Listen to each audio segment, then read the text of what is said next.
이사야 62장 10절로 12절, 히브리서 11장 32절로 12장 2절, 요한복음 1장 19절로 28절까지 말씀입니다. 이사야서부터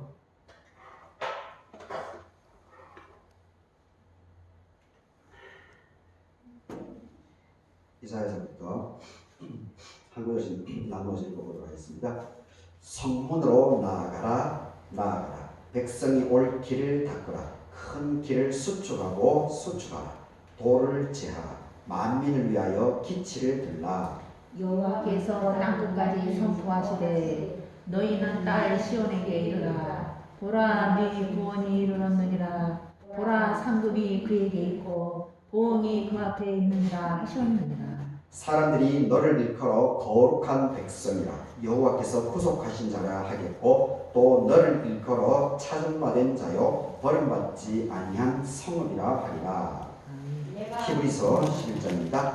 내가 무슨 말을 다하리요? 기드온, 바락, 삼손, 입다, 다윗 및 사무엘과 선지자들의 일을 말하려면 내게 시간이 부족하리로다. 그들은 믿음으로 나라를 이기기도 하며 의를 행하기도 하며 약속을 받기도 하며 사자들의 입을 막기도 하며 불의 세력을 멸하기도 하며 칼날을 피하기도 하며 연약한 가운데서 강하게 되기도 하며 전쟁에 용감하게 되어 이방 사람들의 진을 물리치기도 하며 여자들은 자기의 죽은 자들을 부활로 받아들이기도 하며 또 어떤 이들은 더 좋은 부활을 얻고자 하여 심한 고문을 받되 굳자이 풀려나가기를 원하지 아니하였으며 또 어떤 이들은 조롱과 채찍질 뿐만 아니라 결박과 옥에 갇히는 시련도 받았으며 돌로 치는 것과 더불어 켜는 것과 시험과 칼로 죽임을 당하고 양과 염소의 가죽을 입고 유리하여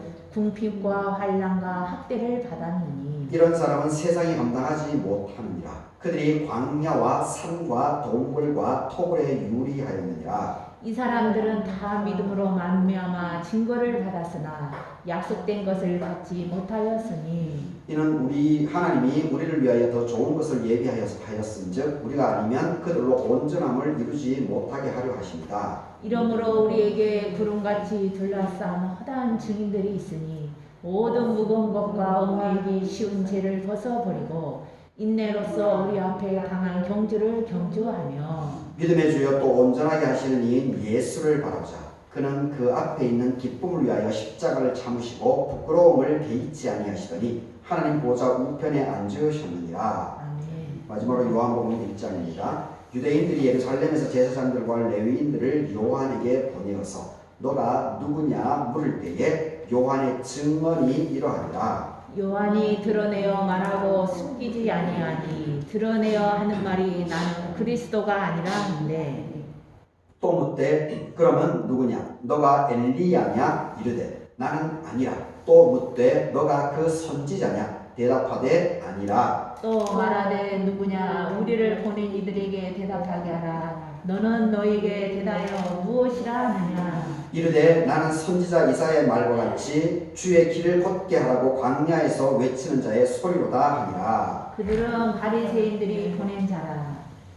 또 물어 이르되 너가 만일 그리스도도 아니고 엘리야도 아니고 또 그 선지자도 아닐진데 어찌하여 세례를 베푸느냐? 요한이 대답하되 나는 물로 세례를 베풀거니와 너희 가운데 너희가 알지 못하는 한 사람이 있었으니 곧 내 뒤에 오시는 그이라. 나는 그의 신발끈을 풀기도 감당하지 못하겠노라 하더라. 이 일은 요한이 세례를 베푸던 곳 요단강 건너편 베다니에서 일어난 일이니라.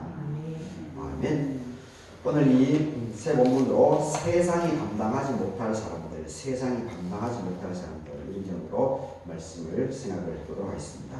오늘 대림절 세 번째 주일입니다. 대설 4일째이기도 합니다. 오늘 예배에 참석하신 여러분들에게 하나님의 은혜 받게 하기를 바라겠습니다. 대림절 절기는 예수 그리스도의 성탄절, 탄생을 기다리는 그런 시기입니다. 대림, 임재를 기다린다라고 하는 그런 뜻입니다. 그리고 연말이기 때문에 이제 교회력으로는 일반적으로 이제 11월 마지막 주에 이제 모든 것을 결산을 하죠. 우리 교회는 12월하고 1월 달에 이제 결산을 하지만 일반적으로는 11월 달에 말에 다 결산을 합니다. 그래서 매년 2023년을 준비하는 그 시기가 바로 이 대림절이라고 하는 그런 시기입니다. 그래서 대림절은 이 모양 저 모양으로 나름대로 참 의미가 있습니다. 그래서 이 교회력에 따라서 우리가 이렇게 한 해를 잘 같이 함께 하게 되면 우리 생활, 믿음 생활뿐만 아니고 우리의 실제적인 삶들에도 상당히 유익하지 않을까 그런 생각을 해보게 됩니다. 오늘 이 이사야서 62장, 히브리서 11장, 요한복음 1장 이 모든 내용, 이 이사야 62장에는 바로 오실 사람을 준비해야 된다. 그래서 길을 닦아야 된다. 그리고 돌을 제거해야 된다라고 하는 그런 내용을 갖고 있습니다. 그리고 요한복음 1장에는 세례 요한이 바로 내 다음에 오실 그이가 너희들이 생각하는 그 메시아 그리스도다라고 하는 것을 얘기합니다.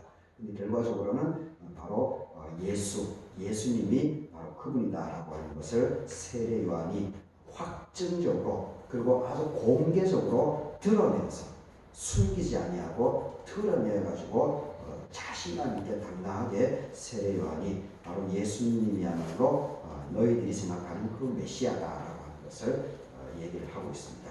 그리고 이제 히브리서 11장은 11장 우리가 잘 알죠. 이거는 믿음장이라고 얘기를 하죠. 아브라함에서부터 쭉 믿음에 대한 이야기가 나오는 그 후반부 부분에 이야기가 오늘 본문에 나오고 있습니다. 오늘 이 이사야 62장은 제가 전에도 이렇게 얘기를 했지만 이사야 구약의 이제 그 선지서인데 그 시편을 빼고는 이사야 선지서가 가장 깁니다. 66장이 되어 있습니다. 66장. 이게 참 그 이사야 선지서가 참 특이한데 이게 우리가 구약이 39권이죠. 3구, 구약 3구, 구구단으로 이제 외우라고 그러는데 3구, 그리고 신약이 27, 3구 27입니다. 그러면 전체 신약과 구약을 전체를 합치면은 66권입니다. 66권. 그런데 이사야 선지서가 전체가 66장으로 이루어져 있습니다. 이거는 저도 좀 더 연구를 해봐야 되겠다는 생각이 드는데 그 후대에 이제 편집이 있었기 때문에 그래서 이사야 선지자를 이제 세 달라고 크게 66장을 세 개로 크게 구분합니다. 그래서 제1 이사야, 제2 이사야, 제3 이사야. 이게 그 느낌이 이제 다른 거죠. 느낌. 그리고 배경조차도 다른 거고. 이거는 이제 성서신학자들이 꾸준하게 연구하다 보니까 이것이 드러나게 된 겁니다. 근데 뭐 일반적으로 신학을 공부하지 않고 이런 사람들은 뭐 그 말이고 구분이 전혀 안 되지만 깊이 있게 연구한 사람들에 의해서 이것이 이제 밝혀지게 된 거죠. 그래서 이사야 1장에서 39장까지 그리고 40장에서 55장까지 40에서 55장까지는 이 39장까지는 바벨론으로 이 바벨론 포로기가 얕은 이스라엘에 있어서 여튼 이집트의 노예 생활 430에서 450년이라고 하는 이집트의 노예 생활 그리고 이 바벨론의 포로 생활 70년 이것이 이 구약 성경에 있어서 아주 근원적인 토대를 만들어냅니다. 근원적인 토대를 만듭니다. 그 바벨론의 그 포로 생활이지만 이게 이제 고난이죠. 그 고난을 통해서 바벨론은 그 당시에 최고의 아시리아 다음으로 이제 바벨론이 이게 제국이 우뚝 서지 않습니까? 그 우리 현대사를 보게 되면은 지금 미국이 거의 주도하고 있죠. 근데 이제 미국의 힘이 조금 빠지면서 소련도 좀 힘이 좀 빠지고, 그리고 중국이 이제 지금 상당히 부상하는 그런 형국이지 않습니까? 미국이 부상하기 전에는 미국이 부상한 것은 2차 세계대전을 계기로 해가지고 미국이 급부상한 겁니다. 2차 세계대전 이전에는 어떻게 됩니까? 판도가, 세계적인 판도가 영국이 중심을 차지하고 있었던 거죠. 영국, 프랑스, 독일 이런 나라들이. 근데 2차 세계대전을 거치면서 미국이라고 하는 나라가, 그리고 미국하고 소련이 급부상하게 된 거죠. 그러다가 이제 그 페레스트로이카라고 하는 그 러시아, 소련의 그분 이름이 제 기억이 안 나는데, 그분으로 인해 가지고 소련이 이제 개방을 하게 된 거죠. 개방. 91년도 개방을 하면서 자유주의 물결이 들어감을 통해서 소련이 많이 이제 위축되고 미국의 독자적인 영향권들이 강화되는 그런 과정이었죠. 그러다가 최근 이제 중국이 상당히 이제 부상하게 되는 그런 큰 이렇게 지구 전체적인 흐름들의 판도가 이렇게 일어나는 것을 보게 됩니다. 하여튼 이 이스라엘에게 있어서는 이 바벨론이라고 하는 이 포로, 근데 이 바벨론이라고 하는 나라가 수준이 상당히 높았던 거죠. 수준이. 그리고 이 바벨론 포로로 이스라엘 백성들이, 물론 남쪽 북이스라엘이 이제 그 이전에 아시리아에 멸망을 당했기 때문에 아시리아는 아주 이렇게 험악하게 식민지 정책을 폈습니다. 그래서 사람을 상당히 무시막지하게 다루었는데 바벨론은 상대적으로 그렇게 하지 않았습니다. 그래서 이 예루살렘에 있는 귀족들, 왕족하고 귀족들, 이런 사람, 배운 사람들, 지식인 중심으로 쏙쏙 이제 사람들을 빼나갑니다. 대표적인 것이 이제 다니엘 같은 사람이죠. 다니엘서를 보게 되면은 다니엘이 얼마나 신실한 사람입니까? 그럼에도 불구하고 목숨을 내걸고 그 우상 숭배를 거부하는 그런 모습을 보이지 않습니까?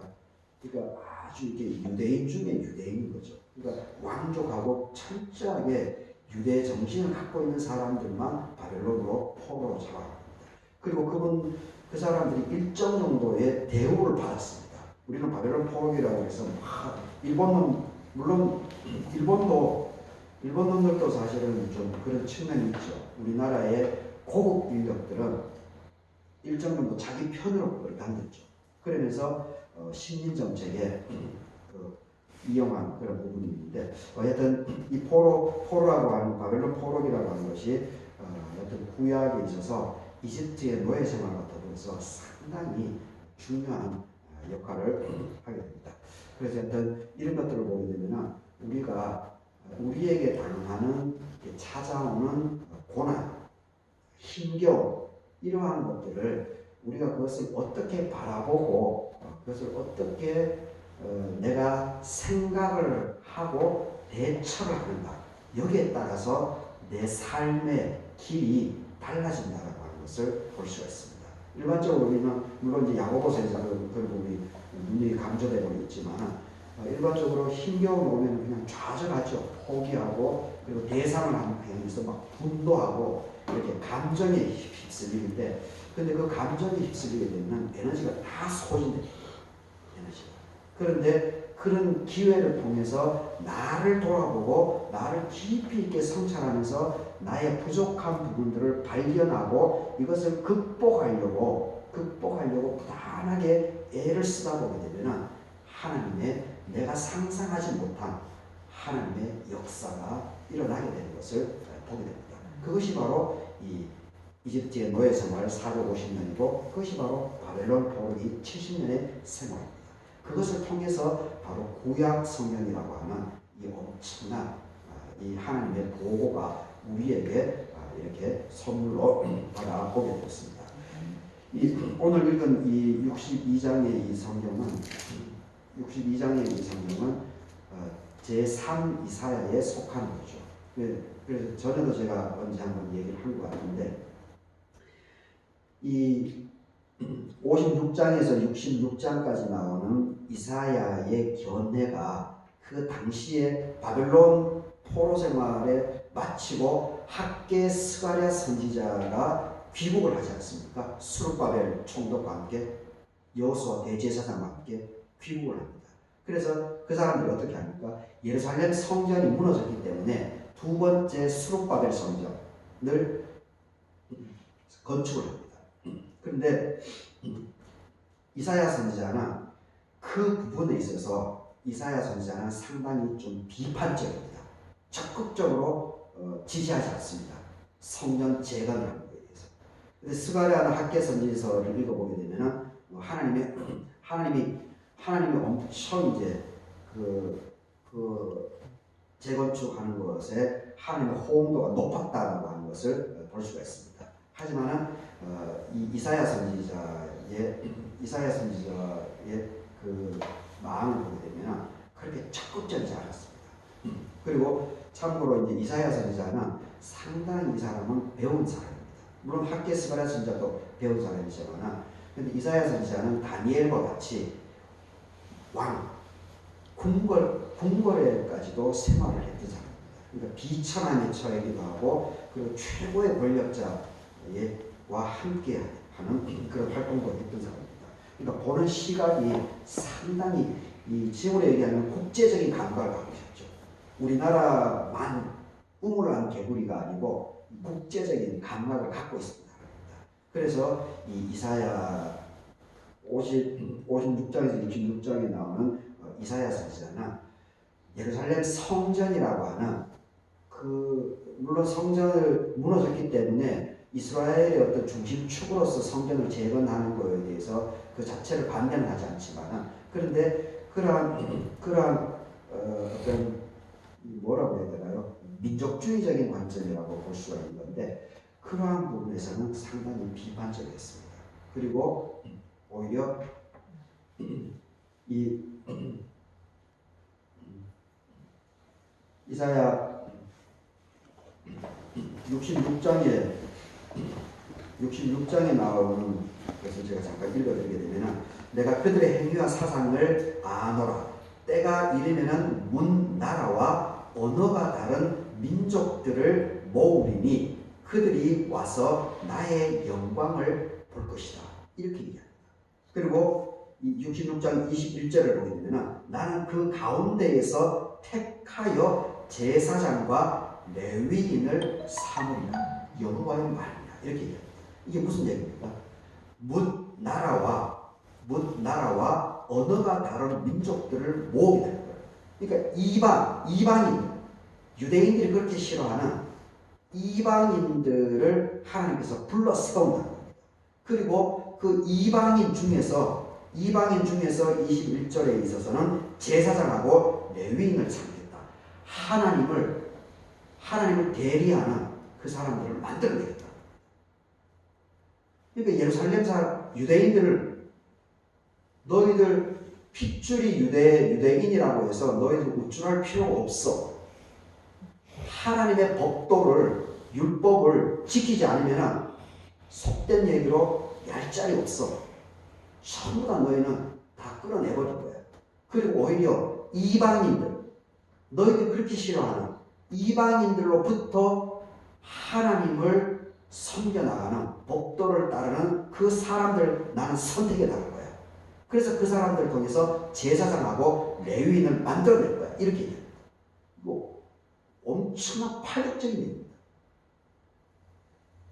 지금 이 말을 지금 현재 이 상황에서 제가 해석을 적용을 해볼까요?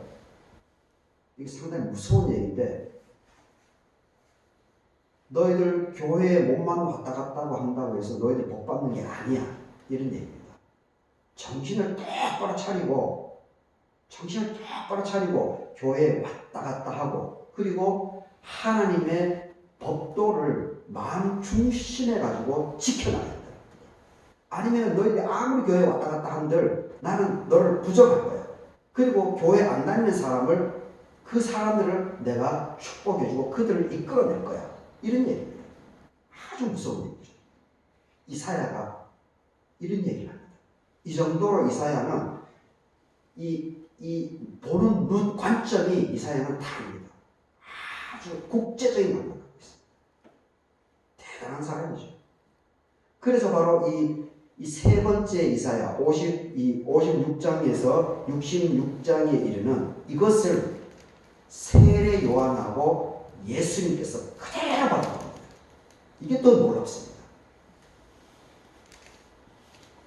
세례 요한하고 예수님께서 이 이사야 제 세 번째의 이사야 이 국제적인 감각 그리고 보편적인 이 사상을 그대로 수용합니다. 그것이 대표적으로 여기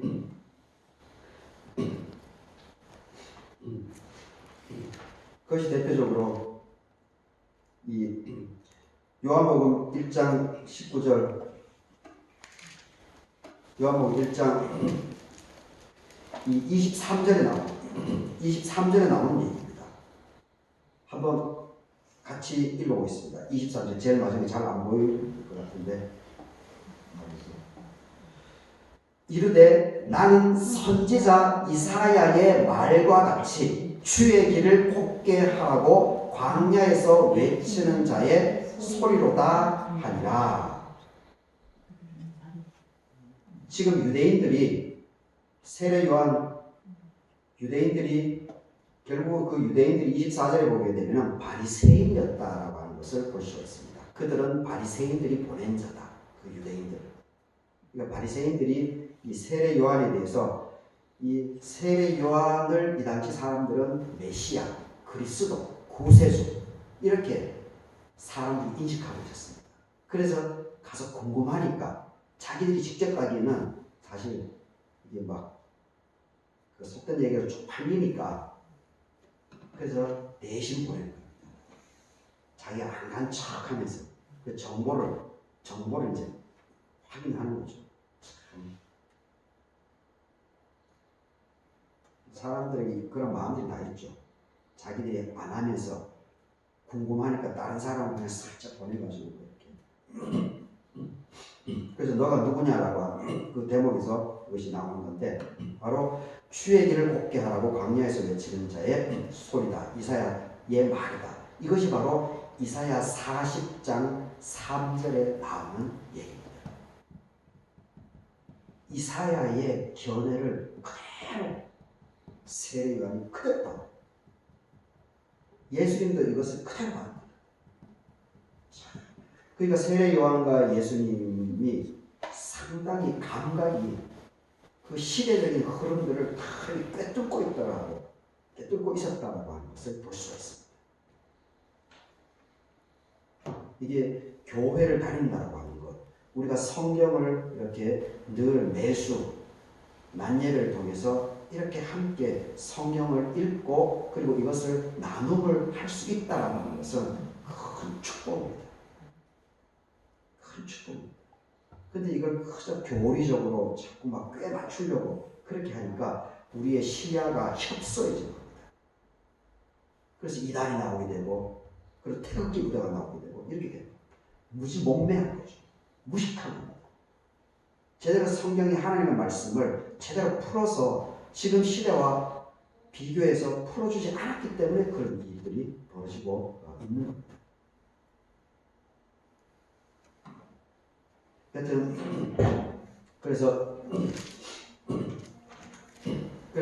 62장에서 대림절 절기이기 때문에 이제 이 세 본문이 이제 선택된 것 같은데 성문으로 나아가라 백성이 올 길을 닦아라 큰 길을 수축하고 돌을 제하여 만민을 위해서 기치를 이루라. 그 바벨론으로부터 해방이 되었기 때문에 그 70년 동안 노예 생활을 한 그 사람들을 이제 받아들이라는 거예요. 적극적으로 받아들이라는 겁니다. 그리고 오늘 제가 늘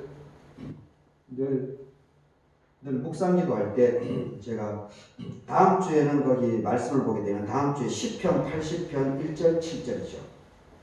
거기 주보에 보게 되면 그걸 이제 다음 주에 묵상기도 할 때 제가 그걸 읽어드립니다. 오늘은 그 시편 126편이 그 묵상기도의 시편의 말씀입니다. 근데 거기도 보게 되면 126장을 보게 되면 바로 바벨론 포로로부터 돌아오는 배경을 하고 있습니다. 여호와께서 시온의 포로를 돌려보내실 때에 우리는 꿈꾸는 것 같아요. 그렇죠. 꿈꾸는 것 같죠. 70년 바벨론의 포로로 잡혀가는 그것은 정말 얼마나 분통 터지고 사람이 죽어나가고 막 이렇게 하니까 눈물 범벅이 됐겠죠. 애곡 통곡하는 소리가 막 전국 방방곡곡에 있었겠죠. 그런데 70년이 끝나고 나니까 갑자기 바벨론이 망하고 페르시아가 등극하면서 고레스라고 하는 왕이 갑자기 그냥 다 고국으로 돌려보내니 이거 얼마나 신바람이 나겠습니까? 우리나라 8.15 해방을 맞았을 때도 막 태극기를 어디다가 그 태극기를 숨겨놨었는지 전부 다 막 태극기를 가지고 막 나오지 않았습니까? 얼마나 돌려보내실 때 꿈꾸는 것 같은 거죠. 그때 우리 입에는 웃음이 가득하고 혀에는 찬양이 찼다. 그렇죠? 그때의 문나라 가운데서 말하기를 여호와께서 그들을 위하여 큰 일을 행하셨다. 그렇죠? 엄청난 일을 행한 거죠. 상상도 못한 일이 막 터져버렸으니 해방이 되었으니 얼마나 즐겁겠습니까? 그래서 우리가 기쁘다. 포로들을 돌려보는 것이다. 그래서 그 마지막에 이제 우리가 자주 인용하는 5절 6절의 말씀입니다. 눈물을 흘리며 씨를 뿌리는 자는 기쁨으로 본다. 울며 씨를 뿌리러 나가는 자는 반드시 기쁨으로 그 곡식단을 가지고 돌아오리라.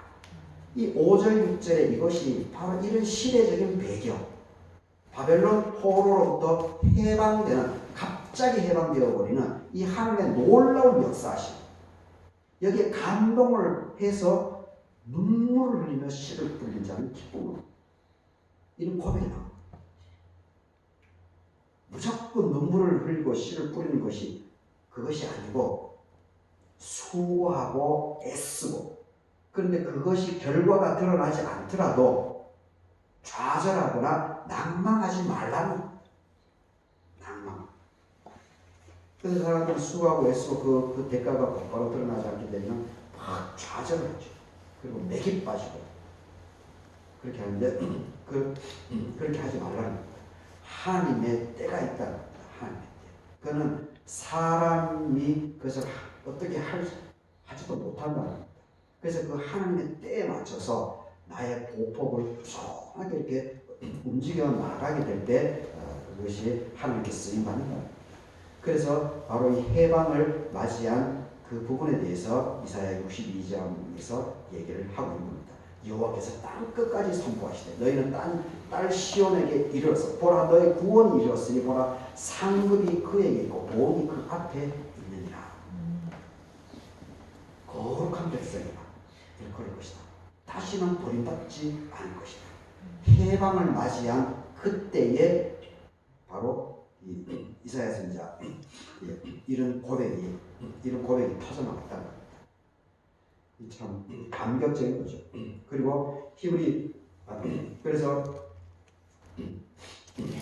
오늘 이 요한복음에 보게 되면 그래서 이 말라기서 3장 1절하고 지난주에 이제 수요일 날 말라기서를 다 봤는데 말라기서 3장 1절에서는 세례 요한에 대한 언급이 나오고 있습니다. 그리고 4장 5절에는 엘리야가 올 것이다 라고 하는 그 고백이 거기에 기록되어져 있습니다.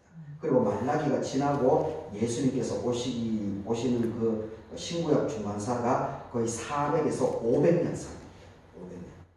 근데 그것이 결국은 이 요한복음 1장 이 세례 요한의 증언에 의해서 바로 예수님이 바로 그 엘리야다. 너희들이 생각하는 엘리야다. 메시아다. 라고 하는 것이 확정이 여기서 되는 것을 보게 됩니다. 요한이 20절에 보게 되면 그래서 요한이 드러내어 말을 하고 숨기지 아니하니 드러내어 하는 말이 나는 그리스도가 아니다. 너가 엘리야냐 그러니까 엘리야도 아니다. 이렇게 얘기합니다. 그러면서 23절에서 바로 이사야 40장 3절에 이사야의 고백되어 있는 주의 길을 곱게 하라고 광야에서 외치는 자의 소리일 뿐이다 라고 자기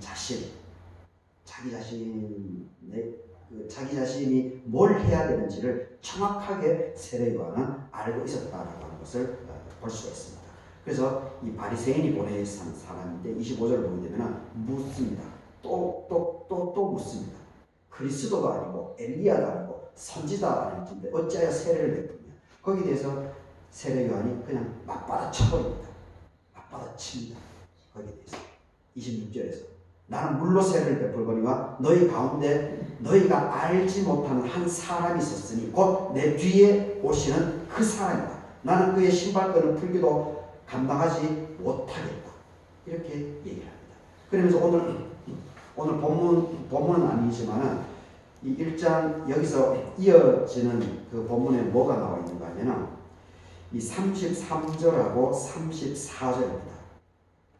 요한복음 1장 33, 32, 33, 34 이게 상당히 좀 중요하다고 보는데 32장 2절부터 제가 요한복음 1장 32절을 읽어드리겠습니다.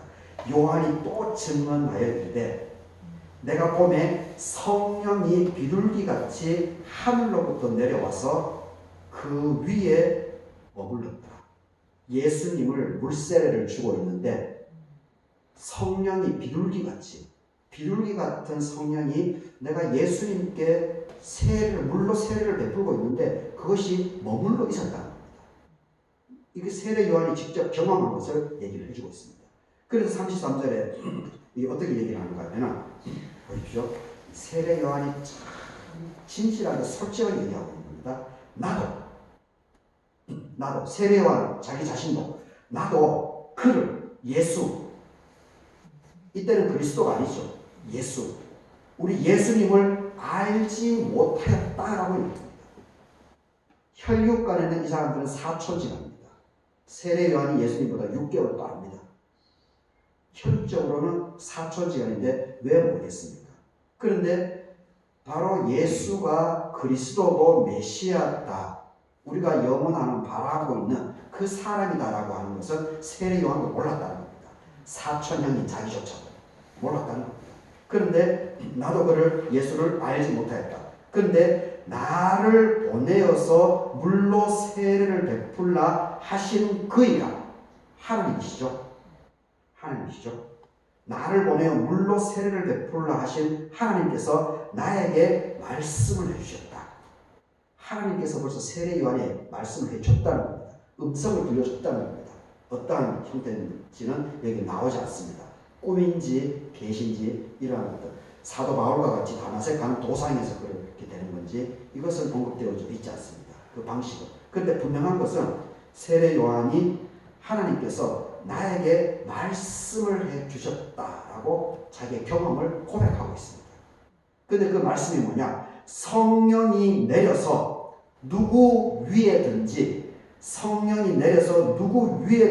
머무는 것을 보거든 그가 곧 성령으로 세례를 베푸는 이인 줄 알라 하셨기 때문에 34절입니다. 내가 보고 그가 예수님께서 그가 하나님의 아들이시다.